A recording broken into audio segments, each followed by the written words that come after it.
Bonjour à tous, on se retrouve aujourd'hui pour un nouvel épisode de la pause douceur dans lequel on prend un moment pour s'arrêter, réfléchir et positiver à propos de quelque chose qui s'est passé cette semaine. Dans l'épisode de cette semaine, j'ai envie de parler d'un objet qu'on a toutes eu ou presque pendant notre adolescence. Je suis quasiment sûre qu'au collège on en avait tout un, au lycée peut-être pas, mais au collège je suis sûre on en avait tout un au moins une fois. Je veux parler du journal intime. Le journal intime, c'est une habitude que j'avais quand j'étais au collège, un petit peu au lycée, mais je crois surtout au collège, et que j'ai perdu en grandissant et que j'ai retrouvé en fait quand j'ai commencé à m'intéresser au développement personnel pour plusieurs raisons. Et donc je vais aborder avec vous ce sujet aujourd'hui. Pourquoi est-ce que en étant adulte, je tiens encore un journal ?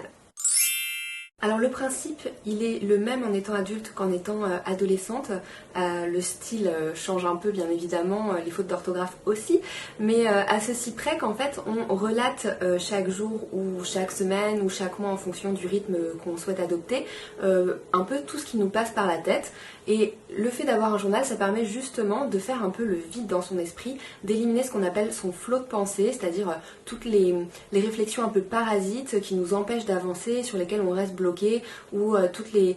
petites réflexions qu'on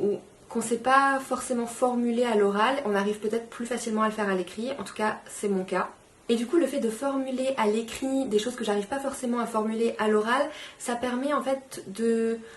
faire le vide, ça me permet de relativiser aussi par rapport à plein de choses, parce que sur le moment, on écrit peut-être des fois sous le coup de la colère, machin m'a saoulé au travail aujourd'hui, voilà. Et finalement, quand on relit ça après, on se dit, c'était pas si grave, enfin voilà, sur le moment ça m'a énervé, mais pourquoi ? Bon, en soi c'est pas grave. Tenir un journal, ça permet aussi de réguler ses émotions. Comme je vous le disais, il y a des fois où on agit un peu sur le coup de la colère, où on sait pas trop quoi penser de certaines situations, on l'écrit et tout de suite ça devient plus clair. Je sais pas si vous, ça vous est déjà arrivé, moi je sais que ça m'arrive quasiment à chaque fois, où des fois je me sens pas trop bien, j'écris, et au fur et à mesure que j'écris, sans savoir ce qu'il va y avoir derrière, en fait c'est comme si mon cerveau me répondait et me disait, c'est comme si en fait je parlais avec mon subconscient. Voilà, vous savez, on est régi à 90% par notre subconscient. Ce qu'on pense, c'est seulement 10% de ce qu'on est. Et en fait, quand j'écris comme ça dans mon carnet, je me rends compte que des fois, j'ai de la réponse qui vient d'elle-même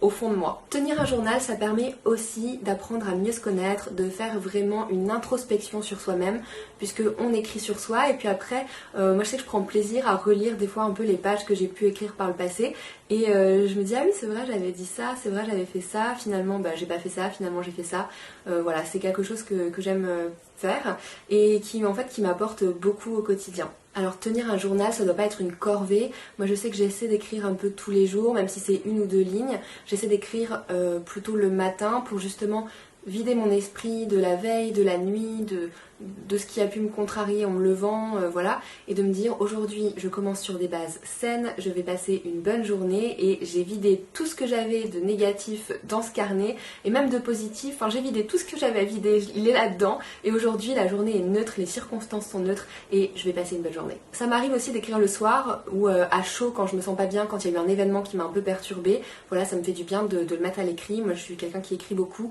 j'ai toujours écrit beaucoup et je continue de le faire en étant adulte et voilà, et ça permet justement d'avoir un meilleur